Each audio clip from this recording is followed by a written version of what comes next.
Okay, welcome everybody to this week's Grand Rounds. We're very fortunate today to have a new staff specialist haematologist, Pietro Di Ciaccio, who has joined us from Sydney. He trained at Westmead and Liverpool. In fact, managed to survive the experience of working with my sister and brother-in-law, small world. Then did a postgraduate fellowship in lymphoma at St Vincent's. He has been working at the Sydney Adventist and Macquarie University hospitals, but we're very fortunate to have enticed him here to Canberra. His particular clinical and research interests are the management and presentation of lymphoma and immunosuppressed groups, and he's talking today on fighting for two, balancing maternal and fetal outcomes in the treatment of lymphomas in pregnancy. Pietro, welcome. Thank you. Look, it is my absolute pleasure to be able to present today to the Grand Rounds, and thanks for everyone for bearing with us with a couple of technical glitches and a last-minute room change, but I think we've overcome it. So thanks to the ANU staff for scrambling at the last minute. So really, as mentioned, this is the title of my talk. Really, it was quite a hard one to title, but I decided to go with fighting for two, to balance the fetal and maternal outcomes, the treatment of lymphomas in pregnancy, because really it's a unique situation where we do have two patients for the price of one. So as mentioned, I'm a new staff specialist here at Canberra. Having joined in January, no enticement required. I jumped at the opportunity. I don't miss the traffic. Well, it's not advancing. I'll try using the mouse. It's not advancing, sorry. Where our staff gone? Great. Resume slideshow, maybe. Oh, I think I cracked it. It's okay. All right, so I thought I'd start with a couple of cases just to illustrate this situation. And the first case is actually from here at Canberra. It's one of Dr. Latimer's patients who's here in the audience. So this is a 29-year-old lady. So first known pregnancy, it all went pretty routinely. And she delivered a baby girl by normal vaginal birth at term at 38 weeks. She had no previous medical history. However, the placenta was noted to be significantly bulky and heterogeneous in nature. And that wasn't the only abnormality. So this is not a picture of the actual child, just for privacy reasons. However, it's quite similar. And this is the presentation with our pediatricians will call the blueberry muffin baby, which surely we can do better than that. But that is what we call them. And what that actually is areas of extramedullary erythropoiesis. So the skin can act as an erythropoietic organ, or in utero. So it implies that there is bone marrow stress or bone marrow failure. And there are a number of differentials that come with this presentation. Most commonly the so-called torch infections. Erythroblastosis fetalis, the most common cause of that would be severe hemolysis or hemolytic disease of the fetus and newborn. Or lastly, in neonatal malignancy. The baby was very unwell and was transferred urgently to NICU at Westmead Hospital in Sydney. Okay? No, it's all good. So these are real pictures of this case. Naturally, this placenta was sent for histological analysis. And you can see on the gross photos there a significantly mottled appearance there of a sort of cream-colored infiltrate, and at what looks like 10 times power to me, a sort of monomorphic chorionic villus infiltrate of B cells. We know they're B cells because they express the B cell marker CD20. They're also positive for the oncoprotein c-MYC. I don't know if I've got a mouse here, no. But also described as a so-called starry sky appearance. So if you look at the CD20 stain, you can see interspersed little splodges of clear or blue, and those are macrophages. FISH was performed, which showed the diagnostic translocation between the MYC gene on chromosome 8 and the immunoglobulin heavy chain on chromosome 14, which is an instructive example on the left there. And this is overall diagnostic of Burkitt lymphoma, which is a high-grade B-cell lymphoma. That's not right. Okay, sorry. Sadly, the baby did pass away after 2 weeks with fulminant lymphoma. The mum went on to be screened herself for occult malignancy, and I'll get to how this sort of came to pass. A PET scan showed lesions of increased uptake in the stomach, but nil other, interestingly, and a bone marrow biopsy was completely clear. This is her karyotype. Don't worry, no one's expected to be a cytogeneticist, but basically that is her karyotype, which is just, we just look at that and go, it's complex and squeal. But what I want to focus on is that translocation between 8 and 14, that's the red arrows, and also interestingly a subclone of translocation 21-22 involving the lambda light chain, which is the same light chain clone as the primary cancer. And how it actually, the mother came to be screened was the newborn was found to be chimeric for this karyotype, meaning that maternal cells had infiltrated through the placenta into the child, implying a maternal origin of the lymphoma. She was treated with 6 cycles of intensive GMAL chemotherapy with a complete response. So you can see the diagnostic PET on the left and the end of treatment PET on the right. Don't worry about the bladder. That's just normal renal excretion of FDG. And similarly, that's normal myocardial uptake. She received gazerolin for ovarian protection and remains well, and has since, I'm happy to say, given birth to a second child. Both mum and baby are 12 months, healthy 12 months after chemotherapy. The role of gazerolin in ovarian protection and chemotherapy is poorly understood, actually, and the evidence is variable, strongest in breast cancer, but nevertheless, we do often use it. So I want to contrast that tragic case with another case, which is more often how these things go. And this is a 33-year-old lady, G4P2, who initially presented to her GP at around about 22 weeks gestation with a persistent cough, fatigue and weight loss, and initially ascribed to what would be so-called normal symptoms of pregnancy. This persisted, however, and on subsequent blood tests, she was a little more anemic than you expect for a pregnant lady, particularly in the second trimester, lymphopenic of note, an ESR markedly elevated and a low albumin. Eventually, she did have a chest X-ray, which clearly shows a prominent hilar mediastinal mass. Core biopsy revealed classical Hodgkin lymphoma. A PET was not pursued, and staging was instead completed with a CT chest and MRI of the abdomen and pelvis, as well as a bone marrow biopsy, which was negative. She was found to have stage 2 unfavorable Hodgkin lymphoma. So stage 2 means nodal disease in multiple sites on the same side of the diaphragm. Unfavorable owing to both the ESR and the bulky mass. By the time she was diagnosed, she was 30 weeks. It was assessed that immediate active treatment was required to protect the great vessels, and she was commenced on standard ABVD chemotherapy 2 weeks following diagnosis, so at 32 weeks, and received 2 cycles of this. So that cycle was 28 days long prior to delivery. Unfortunately, she did develop bleomycin pneumonitis after cycle 2, only mild. Baby was induced at 38 weeks, and she gave birth to a healthy baby girl. An interim PET was then performed, which demonstrated, I'm pleased to say, complete metabolic response, which allows us to drop the bleomycin, which we would have had to do for the lung injury.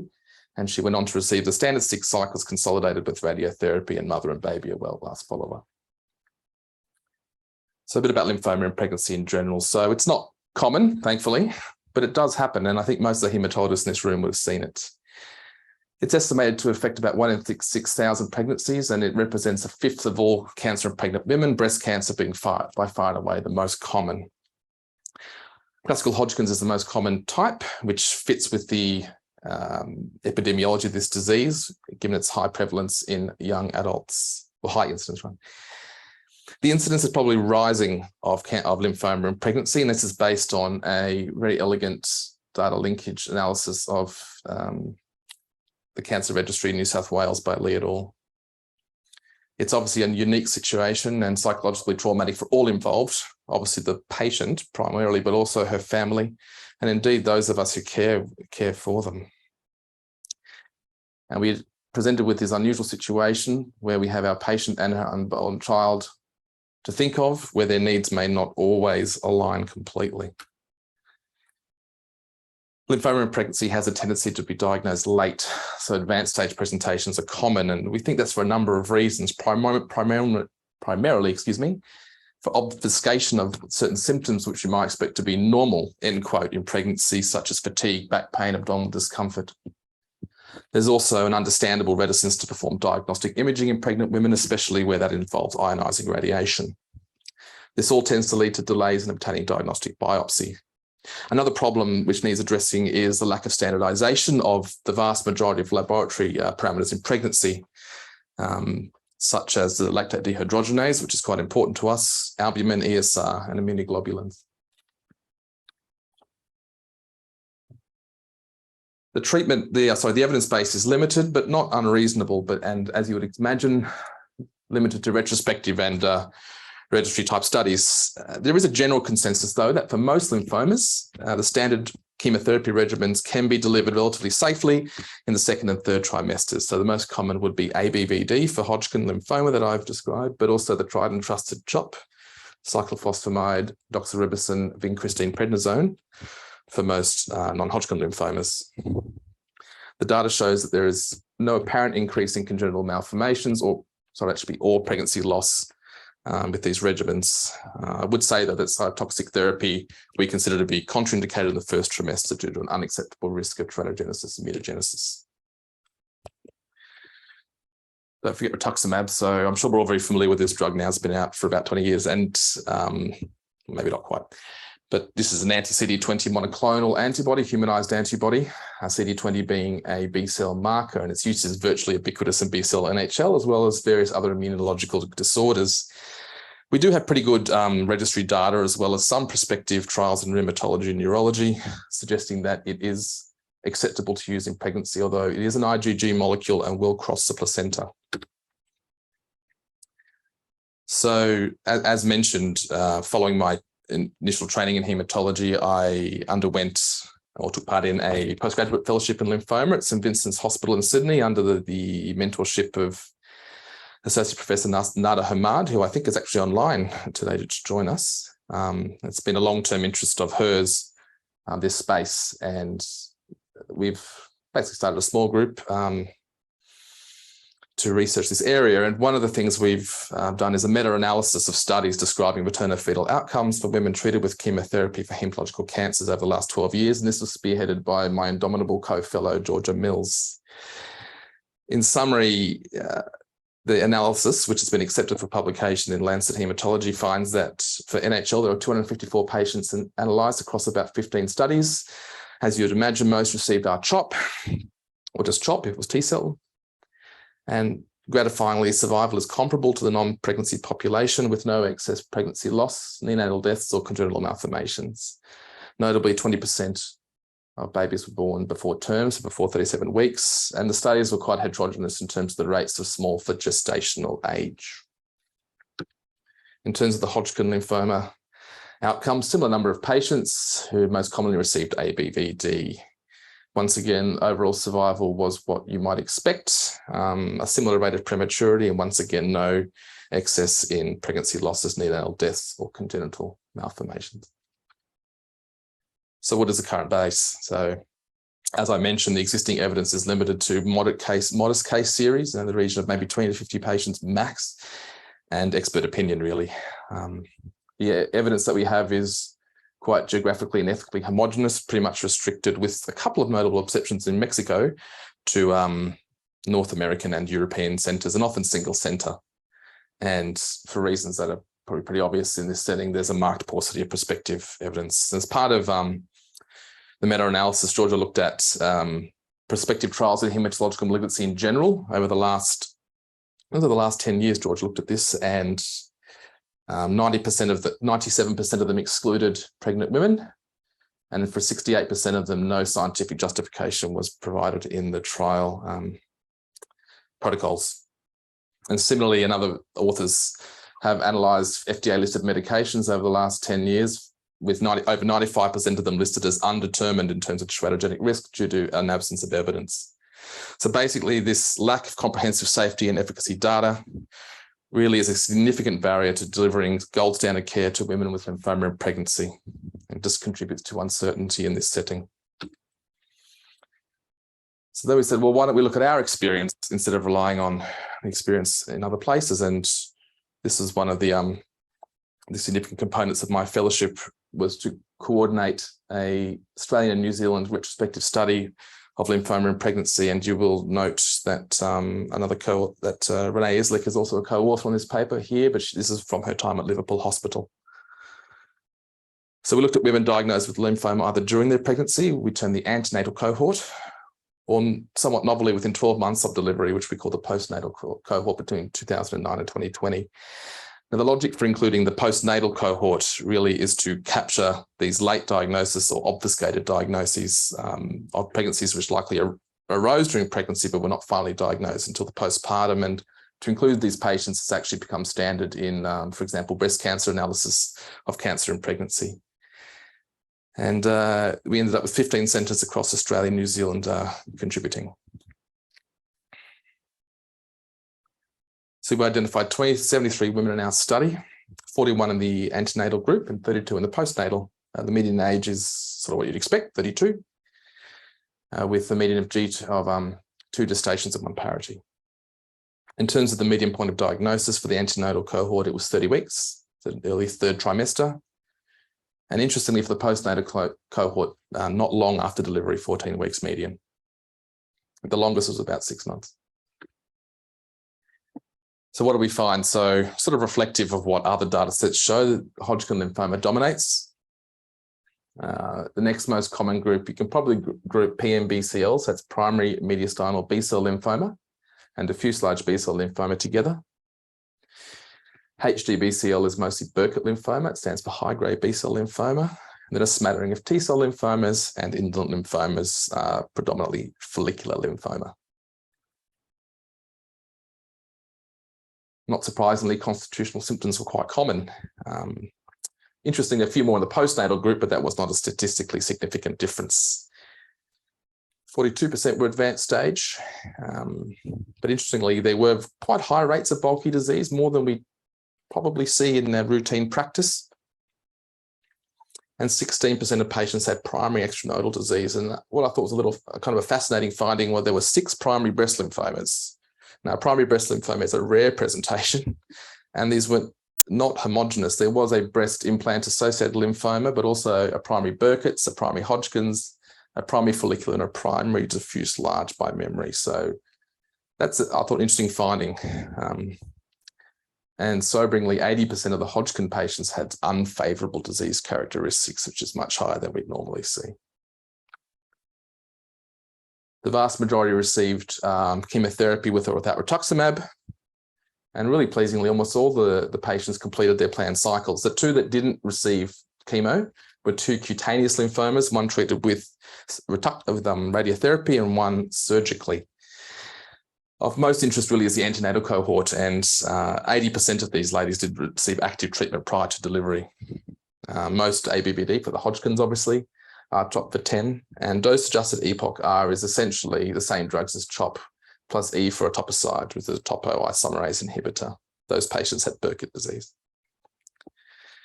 Interestingly, treatment delays were common, so these were defined by the contributing authors in which situations, in their opinion, where a delay would not have occurred in a similar non-pregnant patient, and this affected about a quarter.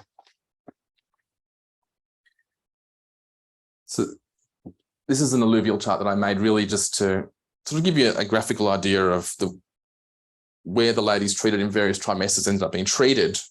And the second and third is sort of self-explanatory, but I want you to focus on the first trimester, remembering that we can't really give chemotherapy then. And even for the 9 cases, I think it's 9 cases diagnosed there, most still were able to be treated in the second or third trimester successfully.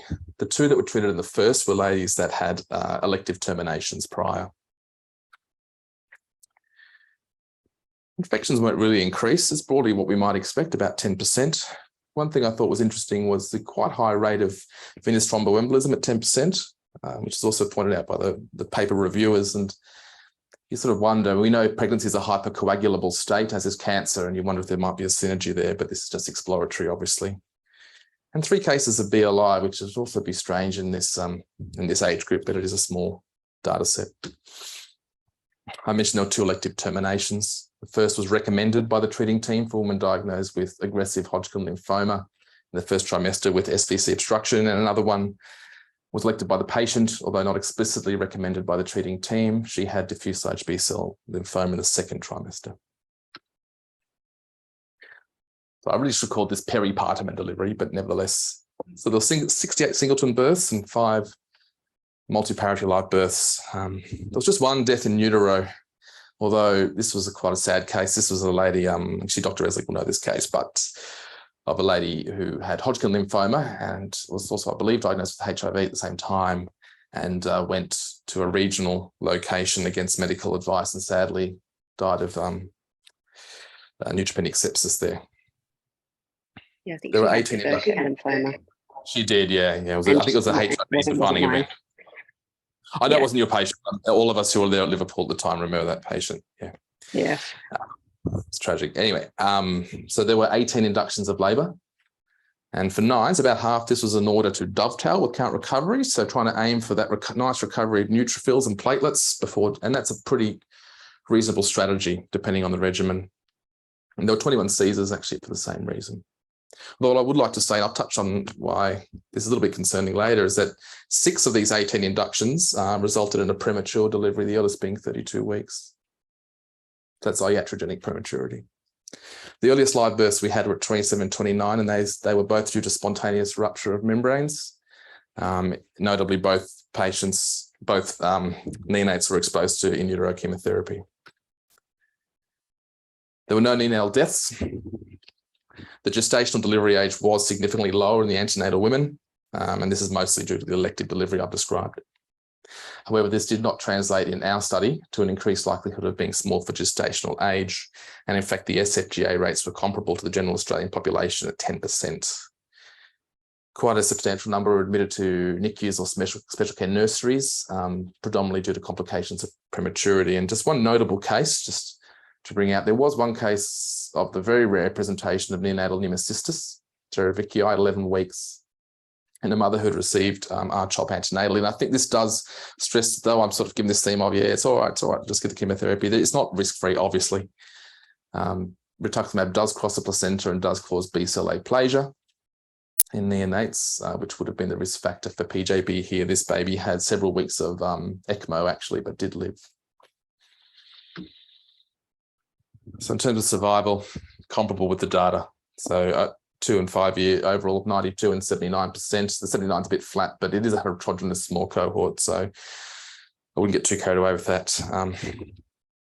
There were 7 deaths, 3 to lymphoma, 2 to infection, and 2 not reported cause. And you can see at the top Kaplan-Meier curve that there was no difference in survival between the postnatal and antenatal cohorts.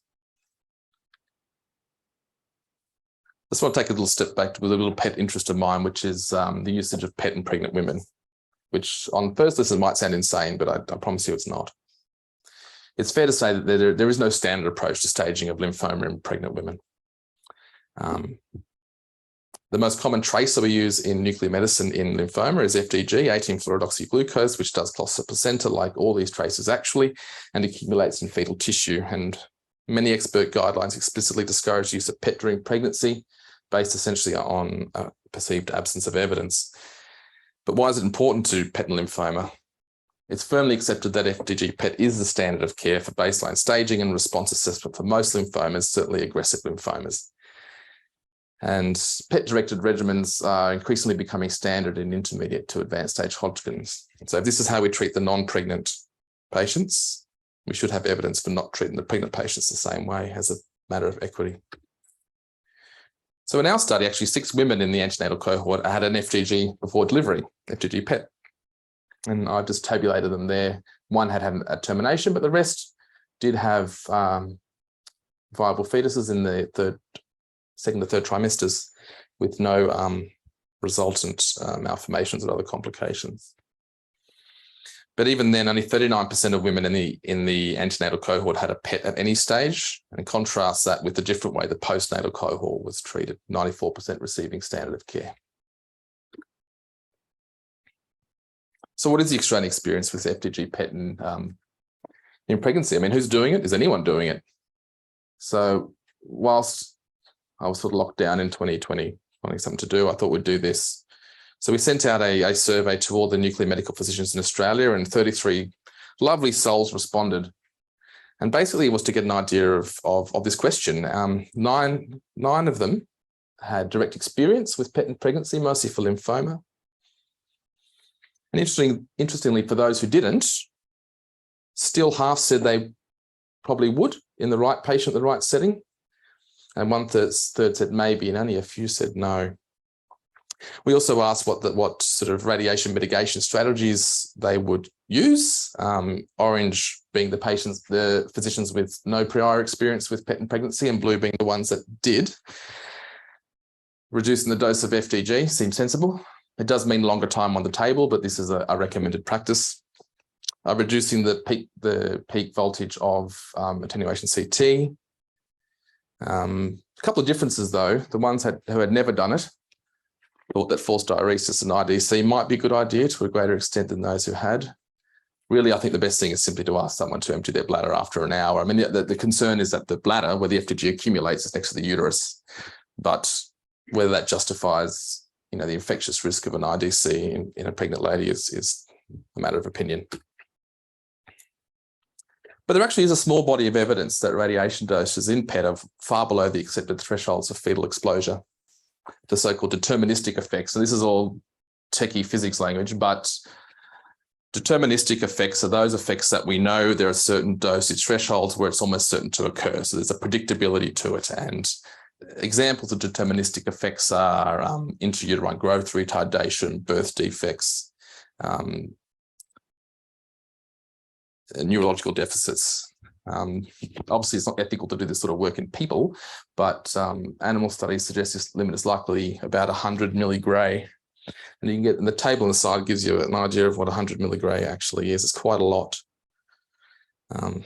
There's also actually long-term data, believe it or not, from the children who survived Hiroshima, which they actually use to sort of have an idea what deterministic effects of radiation are. It's interesting work.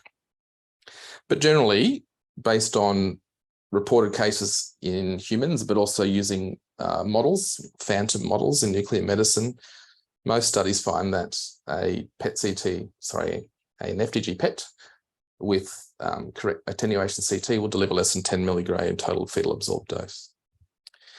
The caveat is there's things called stochastic effects. Just ask ChatGPT what that is, it'll give you a little good list. But basically, stochastic effects are things where we can't really, the likelihood does increase with increased dose, but it's less predictable. It's not a done deal. And these tend to be things like the cancer risk later in life. So that's an important thing to keep in mind. But what's the case? Look, I'm not saying let's PET all our pregnant women, far from it. So please don't take this away. But we should not exclude the modality completely.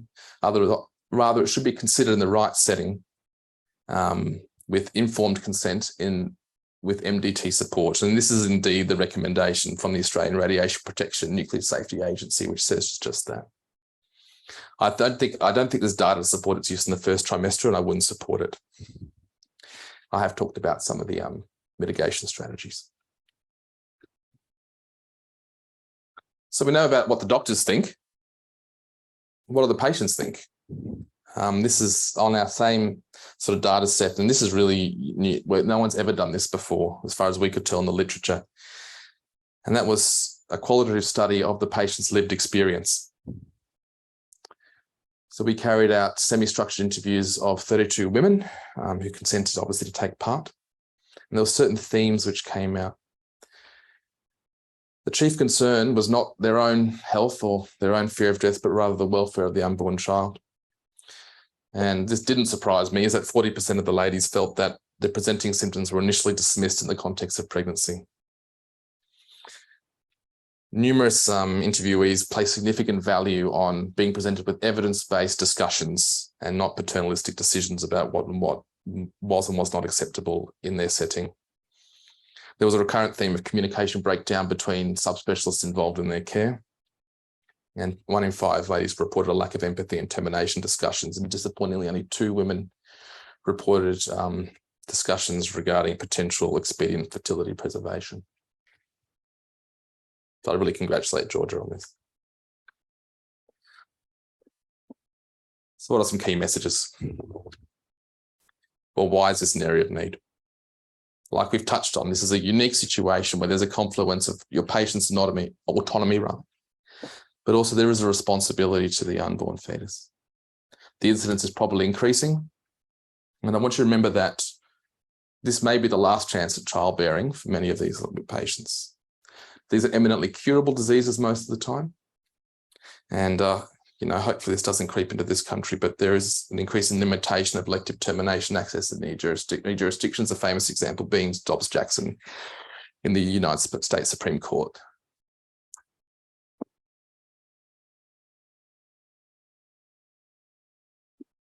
I'd like to stress that where we have a clinical standard, say staging PET-CT, any divergence from a clinical standard should be based on the highest level of available evidence that we can come up with. This is a rare situation, thankfully. However, the knowledge base, in my opinion, remains inadequate, and there's an unmet need to develop and improve the care of these women, especially with the rapid evolution of novel therapeutics and evolving standards. For example, with CAR T cells, other cellular therapies, bispecific antibodies, the data is there's basically no data for those patients. These patients should all be looked after, if possible, in a high-risk fetal maternal medical service, or if that's not available, at least a tertiary level obstetric service. And as I've touched upon, effective and coordinated interdisciplinary communication is absolutely essential. For our first trimester women, the first reflex shouldn't be to terminate, it should be to delay treatment where clinically appropriate until the second trimester. That's not always possible with highly aggressive presentations, of course, but often, as we found, it is. Otherwise, in most cases, we should be advising elective termination where that is acceptable to the patient. I won't delve into the situation where it's not. That's pretty hard. In terms of our second or third trimester, most standard chemotherapy regimens can be delivered in full in a timely manner without significant increase in fetal and neonatal risk. However, it still may be possible to delay until the postpartum in certain circumstances. So examples might be an indolent lymphoma, or perhaps an aggressive lymphoma presenting very late in the third trimester, where there may be time just to get the baby out. But this is the one point I want everyone to take away, is that the most important determinant for neonatal outcomes is a term delivery where possible, not avoidance of in utero chemotherapy.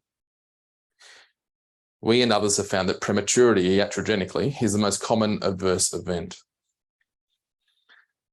Small gestational age is common in some studies, but our children tend to catch up, and this does not seem to translate into long-term adverse outcomes. This is, I thought, an interesting paper that came out the same week as our one. This is from Journal of Clinical Oncology, and this is the INKIP group, which is a group of physicians interested in cancer and pregnancy in the Benelux countries, led by Frederick Amant from Belgium. And basically, they looked at the longer-term outcome of children who were exposed to in utero chemotherapy for a variety of malignancies in the mother. And the one significant difference they found, or thing they found, was that there was a correlation between full-scale IQ and gestational age. This was the only thing that came out of multivariable analysis. Yeah, just my opinion. Elective termination is not required in the majority of cases. Sometimes it will be, but not most. And remember, it may be the patient's last chance to conceive. Fertility preservation is not an impossible task in the pregnant women. You can't use GnRH analogues, but ovarian preservation may be possible depending on the presentation. Remember the postpartum presentations. Indeed, almost all our presentations were within 3 months, suggesting that most of those cancers arose during pregnancy. This is the data, but what actually happens, this is one of the most disturbing, or more disturbing papers I came across in this literature review, really was the same Benelux group surveyed in 2013, about 140 European specialists whose practice will potentially lead them to look after pregnant women who have cancer. And for first half pregnancy diagnoses, 44% preferred elective termination, which is not what the evidence suggests should be happening. But the next figures of one that worried me the most was for later presentations, about almost 60% preferred preterm delivery over term delivery in order to facilitate postpartum treatment. And over a third would not give chemotherapy in pregnancy. And what this, I'm not trying to be judgmental, this is a really hard situation. but it does demonstrate that there are often disconnects between our practice and what the evidence, however limited, would suggest. So we really need ongoing efforts to develop the evidence base in this area are crucial, and our group is still active. It's natural to err on the side of caution. This is the primum non nocere concept. However, this should not be at the automatic expense of patient autonomy, informed consent, and equity. And the only way to overcome this flaw, one of the most important ways, is to continue to invest and promote comprehensive international registries reflecting real-world diversity. And this is the Belgian group that I've mentioned, and they'll accept referrals from anywhere in the world. It's a registry. They won't help you treat the patient, but they do a very valuable service. And finally, I'd just like to acknowledge Associate Professor Hamad for leadership in this project, as well as Dr. Georgia Mills and my other co-investigators, obviously their patients, their partners and families not to be forgotten. And the Australasian Lymphoma Alliance, which is a national group of lymphomaniacs, which under the auspices of which this work was conducted. And those are the contributing sites to our study. Thank you very much. Well, thank you very much, Pietro, for a comprehensive and very interesting talk on a very difficult topic. Whilst we've got some time for questions, can I just ask those online who may have questions to use the chat function? I'll take the, oh no, I won't. Nicole, first question. I was going to take a chairman's prerogative. Sorry, Pietro, maybe you're too young, but have you seen a change in practice? You've made it very clear, and I would agree from the breast cancer literature how important it is to try and get the baby to term now, but not being so young. I remember, and I'm kind of looking at the paper where you said the real world practice, but it was 2013, and I would say 10 to 15 years ago in breast cancer medicine, there was a push to get the baby delivered a little bit early. We were often saying, let's try and get the labour induced around 36 to 37 weeks to facilitate treatment. And so that's completely changed in the past decade. So I wonder if it's the same thing. So we very much these days, we try to stop the chemo during pregnancy around about 36 weeks of pregnancy because we don't want a neutropenic baby to be delivered, and you touched on that. But we will kind of push out to about the 36 week if the obstetrician is happy that the baby's progressing well, we'll try and stop the chemo around about 36 weeks so that they've got hopefully a couple of weeks, bone marrow recovery, and they're not delivering a neutropenic baby. But I think it has changed. Is that your? Well, how old do you think I am? No. Before Pietro answers, I just might repeat the question from Nicole for those online if you couldn't hear. The question relates to the change in practice with respect to treatment of women with breast cancer in pregnancy and the need to, or the practice to cease chemotherapy at 36 weeks to allow a couple of weeks for a recovery of bone marrow.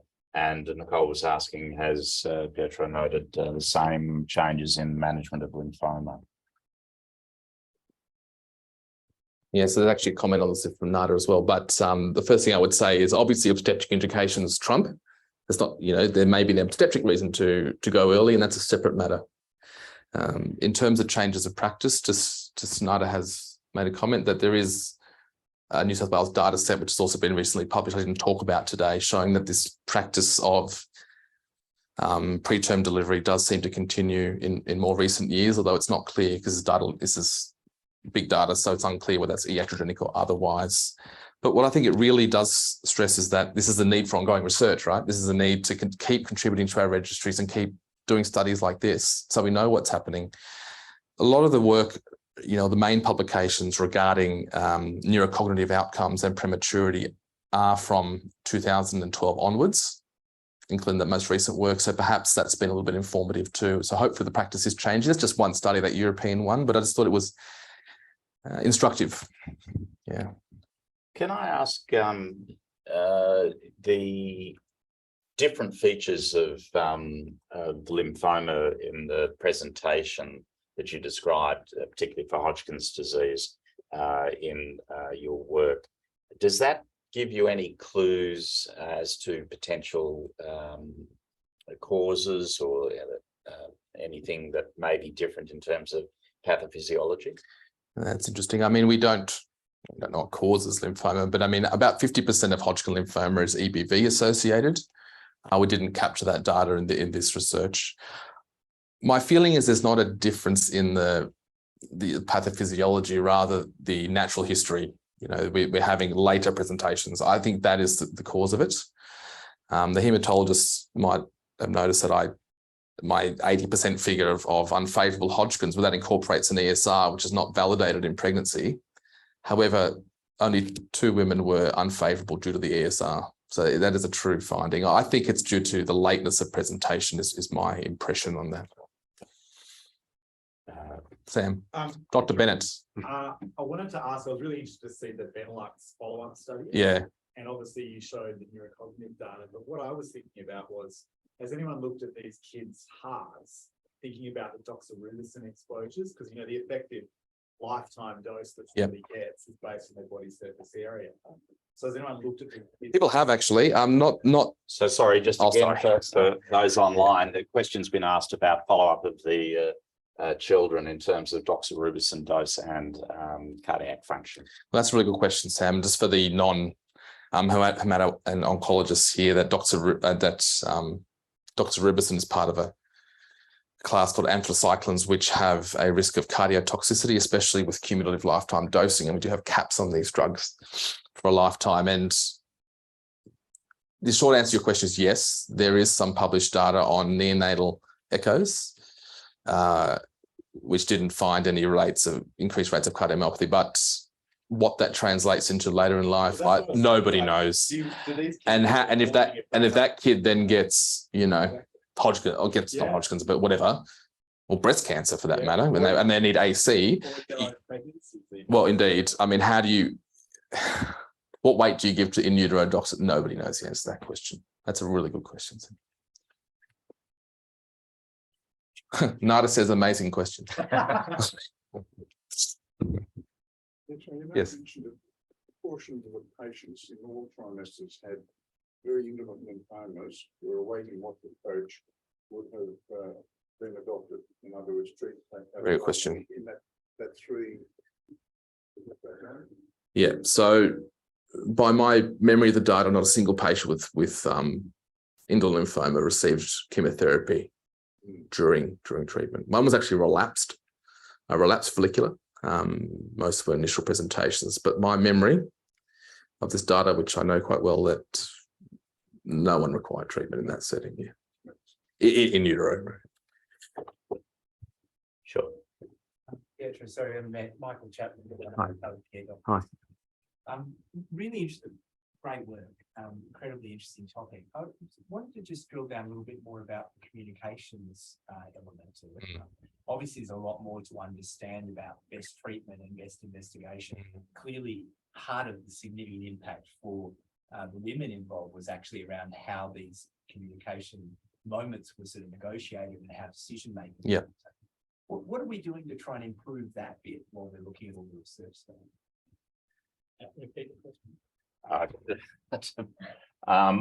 Perhaps in. I'm happy to. Yeah, sorry. Sure. So the question is essentially, you know, taking on the qualitative data of lived experience, you know, and of where the breakdowns are there in terms of communication. What are we doing to try and rectify that? And look, this work, that's the first study ever done, as far as we could tell, in this sort of asking, you know, qualitative questions, and it starts here. What do we do about it? I think it's, you know, gathering as much data as possible. Education. Sorry. No, I was just going to say there's also a question online a couple of questions online now. Pregnancy is considered to be associated with increased level of systemic inflammation. Do you think that phenomenon has an implication on the disease manifestation and or treatment response? Yeah, and so I'll just, in Nada's response there, it's interesting because we know little about female biology and immunology in pregnancy, making it hard to understand the contributions of this in pathophysiology, and I think that's correct.